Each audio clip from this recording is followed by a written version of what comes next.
ये चुनावी जनसभा में जहां मैं देख रहा हूं पंडाल है, पंडाल की में थोड़ी बहुत छाया है, लेकिन पंडाल के बाहर भी जहां छाया नहीं है, उसके बावजूद भी दोपहरी में बड़ी संख्या में हमें लोग दिखाई दे रहे हैं। ऐसा लग रहा है ये लोगों का हमें समुद्र दिखाई दे रहा है। आगे से लेकर के पीछे तक बड़ा समर्थन मिलने जा रहा है। मुझे ऐसा महसूस हो रहा है कि इस बार इतिहास बनाने वाला है ये क्षेत्र। वैसे तो कई बार कई लोकसभा चुनाव में अच्छे वोटों से जिताया है, लेकिन इस बार जलेसर की जनता और हमारे प्रत्याशी आगरा के न केवल जीतने जा रहे हैं, बल्कि रिकॉर्ड मतों से जीत करके लोकसभा में पहुंचेंगे। मैं देख रहा हूं कि पहले दूसरे चरण के बाद तीसरे चरण में ये जो हमारा पीडीए परिवार है, पिछड़ा, दलित, अल्पसंख्यक मुसलमान भाई, पिछड़ा, दलित, आदि आबादी, पिछड़ा, दलित और हमारे अल्पसंख्यक आदिवासी भाई, आदि आबादी, ये सब मिलकर के इस बार परिवर्तन के साथ साथ भारतीय जनता पार्टी की सरकार को पलटने जा रहे हैं।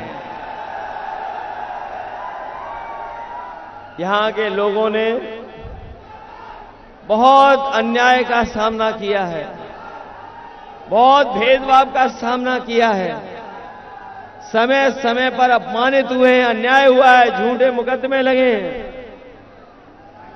और हमारे लोगों को दुख दर्द और तकलीफ ये सरकार देती रही है। मुझे महसूस हो रहा है कि जिन्होंने अच्छे दिन की बात की थी, अच्छे दिन तो नहीं आ रहे हैं, लेकिन भारतीय जनता पार्टी के हारने के बाद आने वाले सरकारी कीमत और न हमारे किसानों की आय दो गुनी हो पाई है, और जिस तरीके से महंगाई बढ़ी है, उससे तो ये लगता है कि हमारा किसान इनकी सरकार में बर्बाद हो जाएगा, दुखी हो जाएगा और मजबूर होकर के अपने खेती बाड़ी छोड़ करके मजदूर बन जाएगा। ये स्थिति पैदा की है। हमारे किसान भाइयों को याद होगा, इन्होंने 3 काले कानून जो बनाए थे, उन काले कानून के खिलाफ हमारे किसान खड़े हो गए, संघर्ष किया, 1000 किसान शहीद हो गया। तमाम पुलिस से, प्रशासन से इन्होंने आंदोलन को रोकने का काम किया, लेकिन मैं बधाई देता हूं हमारे किसानों की हिम्मत को, उनकी बहादुरी को, कि वो किसी के डर से नहीं डरे और तब तक वहां पर बैठे रहे जब तक सरकार ने तीनों काले कानून वापस नहीं ले लिए। तीनों काले कानून वापस हो गए, लेकिन किसानों की जो मदद होनी थी वो नहीं हुई। ये लोग बीजेपी की सरकार में गांव-गांव विकसित भारत यात्रा निकाली गई। हमारे प्रधान मौजूद होंगे, वो जानते होंगे कि ये जो भारतीय जनता पार्टी ने गांव-गांव में विकसित भारत यात्रा की थी, तभी विकसित भारत यात्रा संभव हुई है जब हमारे किसानों से और प्रधानों से इन्होंने पैसा वसूल लिया था। पैसा वसूल करके विकसित यात्रा की। हमारा किसान कर्ज में डूबता जा रहा है, कर्ज बढ़ता चला जा रहा है। ये हमारे किसानों का कर्ज माफ नहीं कर रहे हैं।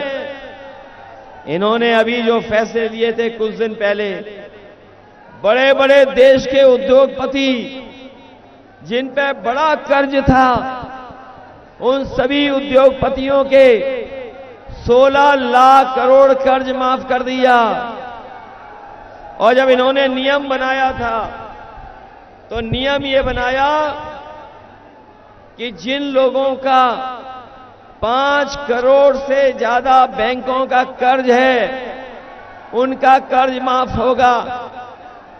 ये बीजेपी के लोग जानते थे कि हमारे किसानों का, गांव में रहने वाले लोगों का कर्ज केवल लाखों में है, करोड़ों में नहीं है। इन्होंने जो नियम बनाया कि 5 करोड़ से ऊपर जिनको बैंकों का कर्ज है, उनका कर्ज माफ होगा। बड़े बड़े उद्योगपतियों का तो कर्ज माफ हो गया, बड़े बड़े कारोबारियों का कर्ज माफ हो गया, लेकिन हमारे किसानों का कर्ज माफ नहीं हुआ। आज के दिन जब चुनाव प्रचार का आखिरी दिन है, समाजवादी पार्टी, कांग्रेस और इंडिया गठबंधन के अपने साथी सभी ये फैसला ले चुके हैं कि इस बार जब इंडिया गठबंधन की सरकार बनेगी तो हमारे किसानों का भी कर्ज पूरा माफ होगा, एक भी पैसा किसानों को नहीं देना पड़ेगा। न केवल कर्ज माफ होगा, बल्कि हमारे किसानों का जो अधिकार है एमएसपी का, हमारा नौजवान बहुत तैयारी कर रहा है, परीक्षाओं की तैयारी परीक्षा की करता है, कोचिंग के लिए पैसा खर्च करता है।